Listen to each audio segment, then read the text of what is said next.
about here is your the rotation of your heel. If you aren't out, if you're not actively asking her for her to do more, then I want that heel to be rotated out so your leg can be off and neutral. Now the hard part, of course, is that I would rather that the rest of it did not fall apart. It's my preference.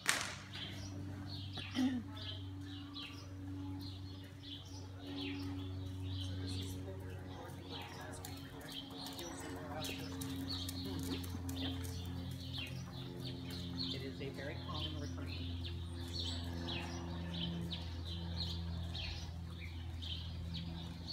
And hopefully, having that outward rotation through the heel and the lowering a little bit of the knee will actually give you a little bit more stability, so that if she does pull on you, she's less able to get you free of the saddle. And it's not because you grabbed her with your heel and hung on, it's because your whole weight is distributed down your thigh, which makes you hugely more stable.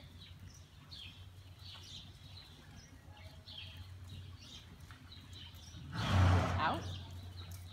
There you go. And I think we talked last week as well about feeling like at the top of the rise you should almost rest the front of your thigh on the side block.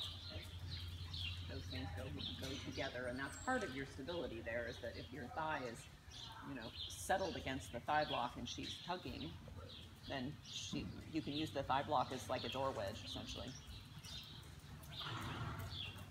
You kind of wedge yourself underneath it, and you're like, ha! The real purpose of a thigh block is not to keep people's legs back, but for those times when you're sitting on a horse with a great big trot and you have to head across the diagonal in extension and you need to wedge yourself underneath something to keep from being knocked completely loose of the saddle. That's the real purpose of a thigh block. And it's actually shaped like a wedge.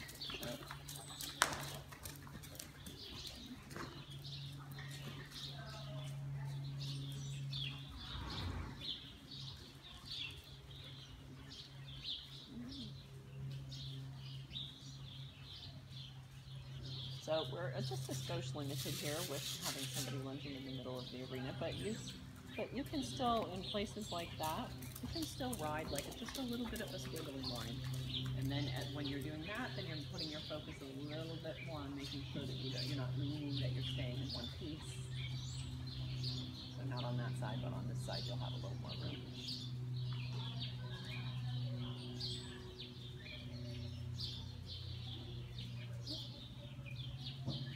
She looks fairly comfortable, is she?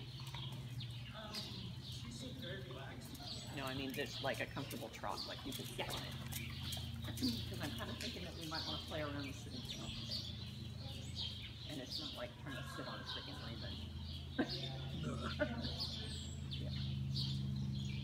But she does look like she has some swing and some softness in her back, so it will be kind of important for you to think in terms of having your hip in front of you and letting your hip swing as well. So I just want you to play with it for literally 5 strides at a time. You can count. That was 4. And that's way more than 5. So 5 will get you back on the correct diagonal. And it's each beat, as opposed to a full rotation of 2 beats. So exactly. And thinking, swinging hip in front, you want it to not disrupt her rhythm.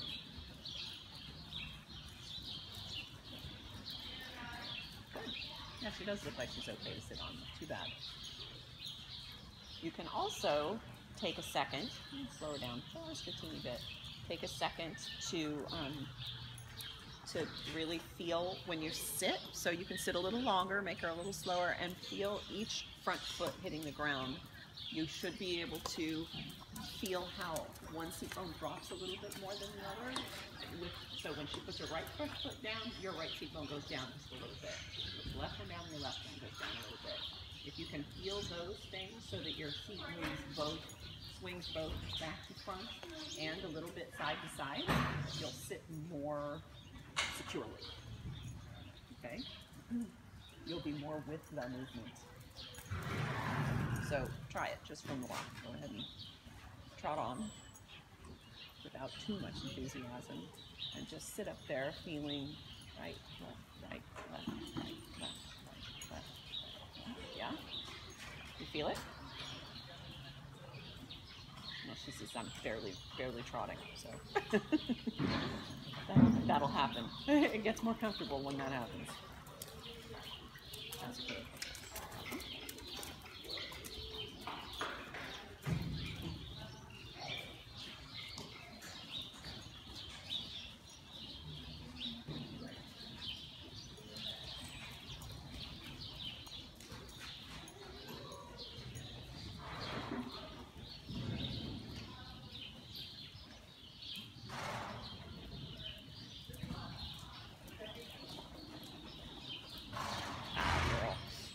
Zola, putting up with the crazy little Arabian. Okay, so because you're sitting fairly well, rise again and stabilize your contact again.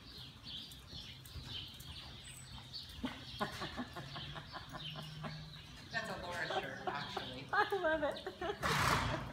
Sorry, I'm looking at Cindy's t-shirt. It says exercises for the weekend. It's pretty funny. All right, so that stabilized the connection.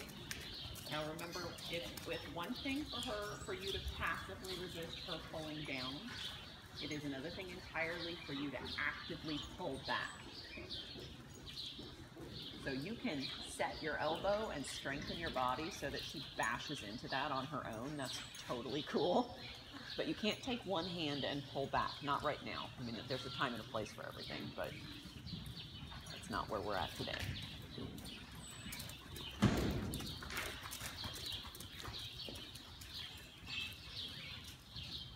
All right, so now that she's swinging along in a little bit more of a forward trot, give her that little bit elbow to back connection so she comes just a teeny bit back to you, and then sit again. And think about maintaining that same stability with your hand that you had in the rising sitting. If you can sit better, then we'll end up with better canter transitions. And you should feel like it's less easy for her to tow you around when you're sitting. And you can still think in terms of that thigh block being kind of a wedge for you to tuck yourself under.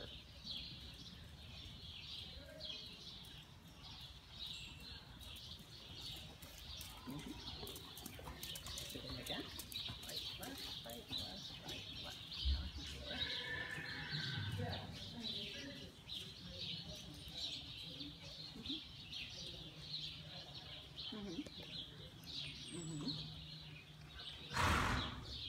Oh. Yeah. And if she can find a good tempo, then I would like you to sit and stay sitting for a bit. Again, it's a core workout, I know. But let's go. Feel the rhythm. 2, 1, 2, 1, 2, 1, 2. You let your pubic bone swing up while you maintain the strong, secure core. The same core you would have if I were to tell you right now that you need to like pedal a bicycle.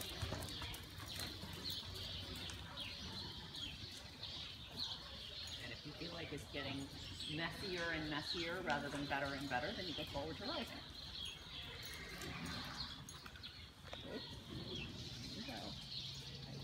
Right, left, right, left, right, left.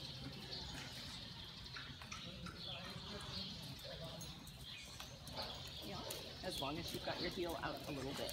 Okay, that's fine.